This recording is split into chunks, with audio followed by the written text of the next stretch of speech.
Ja, nu vil jeg vise, hvorledes vi indstiller uret i den digitale rumtermostat i ComfortNet-serien. Først trykker vi på den runde knap, vi drejer den til højre, og vi trykker endnu en gang. Herefter drejer vi knappen over på Set Time, og den kommer frem her. Vi kvitterer endnu en gang ved at trykke, indstiller årstallet 2016, godkender her.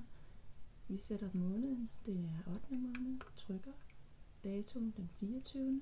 trykker, klokkeslættet, klokken er 13, kvitterer, og klokken er 13:30, kvitterer. Herefter så står der back, og det blinker, og det lader vi stå. Vi skal ikke kvittere. Den ryger automatisk tilbage til udgangspunktet. Jeg vil lige gøre opmærksom på, at har man flere rumtermostater, så er det kun den første rumtermostat, man skal indstille dato og klokkeslæt på. Det vil jo blive kopieret til de øvrige rumtermostater i systemet.